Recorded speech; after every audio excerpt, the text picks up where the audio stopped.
Hello, hi there, this is Thekla Petridou and this is our YouTube channel Psychology and Life. Today's video is about how to spot toxicity on or even in people. We all know about what a toxic substance is. You eat something or you breathe something and you get sick physically. Your body gets sick or ill. There are not only toxic substances in our world today, there are also toxic people. People who behave in toxic ways, people who emit toxic emotions, people who get to affiliate with us and make us emotionally, spiritually, psychologically, or even psychosomatically sick or ill. There are toxic people. I've spoken in previous videos about narcissism as a personality type, which is a modern plague. In our society, many people carry narcissistic personality types. They might either be grandiose narcissists or vulnerable narcissists, communal narcissists, or whatever other subtype of a narcissistic personality type. When you come across a grandiose narcissist, you can easily say so. You can tell. You can tell by the way he or she speaks, by the way they throw themselves on others, by the way they are so intensely self-centric and unempathic. But there are other subtypes of personality types that are not so easy to understand. All people with narcissistic personality type or antagonistic personality type are necessarily toxic to other people. When a narcissist interacts with other people, throws toxicity on them, either in a very visible manner or in a less visible manner. This video is about how to spot toxicity on people that are not so visibly narcissistic. When you meet someone for the first time, when you have a first encounter with a person, your subconscious mind picks up some signs, some subconscious signs that that person emits, the same way toxic gas is emitted. When we meet someone that we don't know, someone who is new to us, our brain picks up signs. First of all, we pick some emotional signs. If we feel uneasy around the person, this is a red flag or a red bell, if you wish, that that person might be an antagonistic person, a person with a narcissistic personality type, someone who is toxic. Our eyes might not see something bad on that person, our ears might not listen to some expressions of toxic behavior, but our subconscious mind can get the vibes, the toxic vibes that this new person emits. When you look at someone's ears, when you have eye-to-eye contact, you can see in the other person's eyes feelings of fear, rejection, curiosity, or any other negative feelings. Our eyes are the least controlled part of our body. Our brain cannot control the way our eyes look. There is an expression in Greek. It's obvious that I'm not an English native speaker. I am of Greek descent. There is an expression in Greek that eyes are the mirror of our soul. It is true, though, that some people that are called psychopaths are able to manipulate even the way they look at others. But your average narcissist or your average toxic person are not able to alter the way they look at you. From the way another person looks at you in the eye or avoids to look at you in the eye, you can have some signs that that person might be a toxic person. Of course, there are people who are shy and they do not feel easy to look another person in the eye.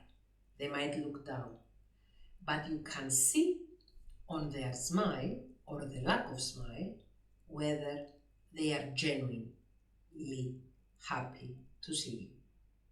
When someone who is a benevolent character, someone with a healthy personality style, someone who is really happy to see you, you can see on their smile that it's authentic.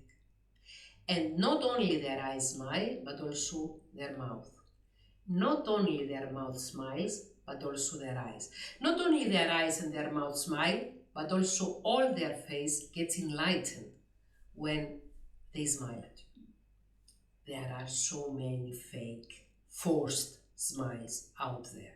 Meeting a genuinely benevolent person can result into you feeling elated, into feeling warm inside, and into feeling a sense of safety around. I had that experience a few days ago. I had to visit a new place. That place was not known to me. I had to make a meeting in order to agree or not about a collaboration. As soon as I entered their offices, I felt uneasy. And I said to myself, maybe this is you being stressed, or maybe this is you being anxious that you might not be able to pull this deal off, or whatever.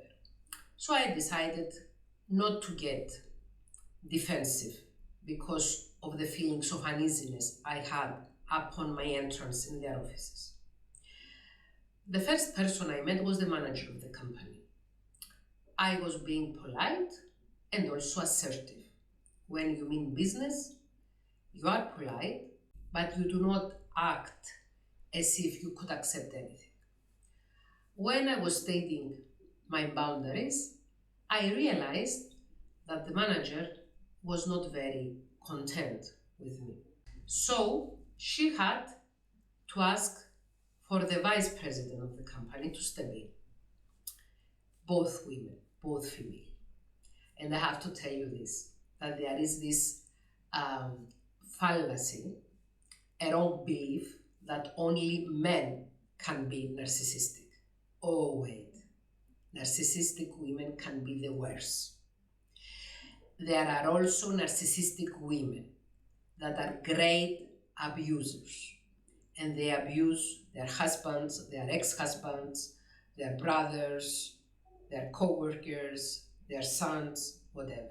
And there is not only misogyny in Aroarira, but misandry also exists. Okay. The manager was a female. She called for the vice president of the company that she was a more toxic person than the manager. So soon enough, I realized that I entered a place that was toxic to me, that there was negativity in the air, and that I had no place in there. So I stated firmly that I cannot see a way to cooperate with you. The manager said, wait, there is another vice president coming. I would like you to meet with her and then make a decision.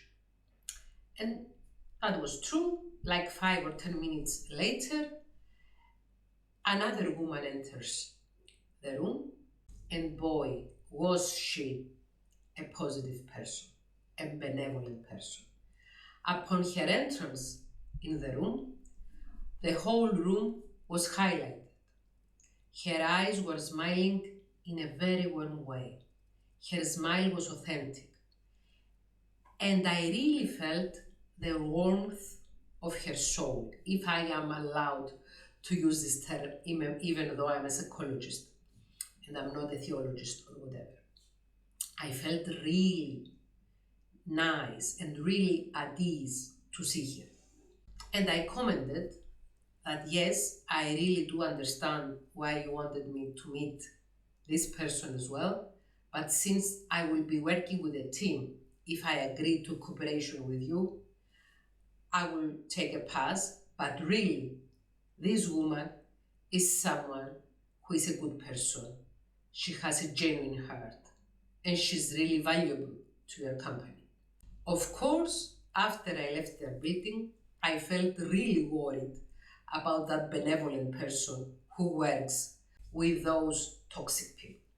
I feared for her. I'm 48 years old. I'll be 49 this March. I'm a psychologist for over 25 years and a therapist.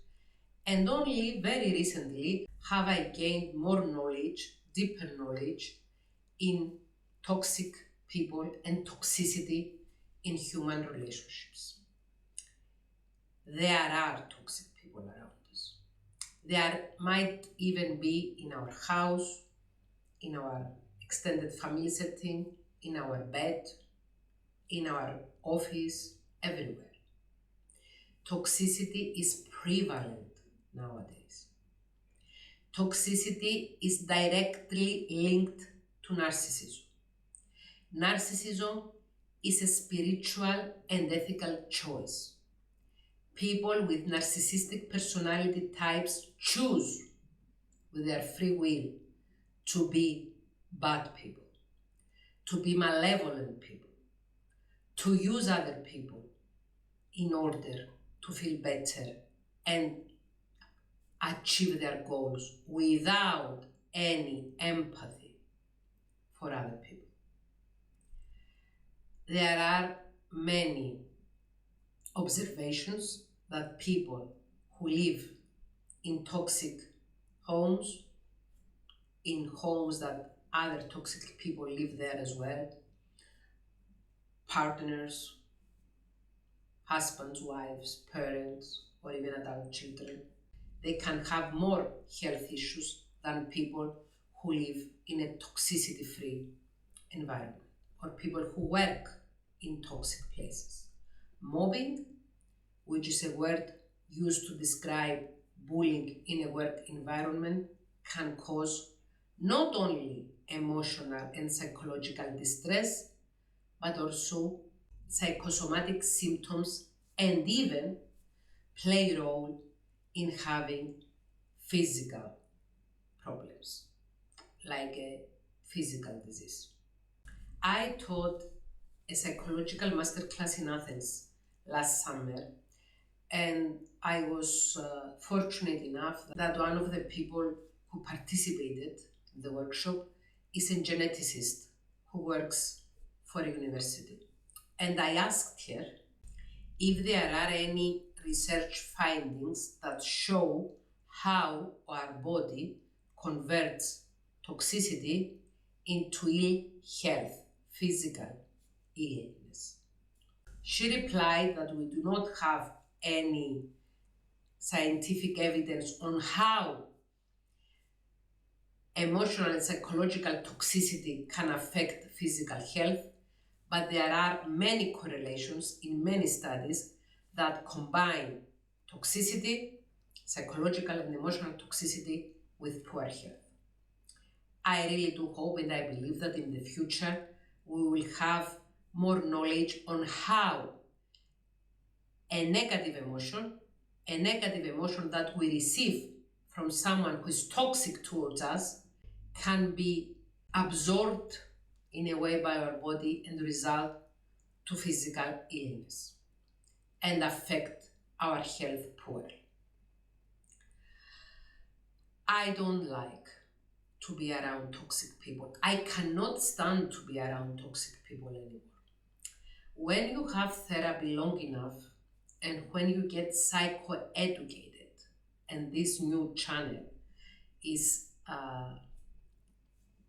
devoted on psychoeducation, people who get psychoeducated long enough and go to therapy long enough come to a point that they realize easily when a new person that they meet is toxic or a person that is already in their life is toxic.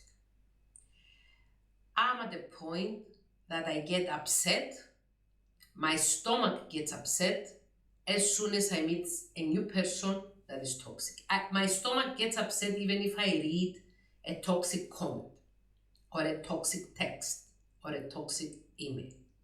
Most people do not know how to spot toxicity on other people, how to understand when a person is toxic, and how to interpret their feelings around a toxic person. When you feel unease in the presence of a new person, that might be a sign that that person is toxic. When the way they smile at us is not authentic and we can see fear, rejection, and coldness in their eyes, that might be signs of toxicity. I would be really glad to read in your comments whether you like the video or you have something to add on how to spot toxicity on people. Thank you for watching. Have you liked the video? Please like it and share it on social media. Thank you for watching.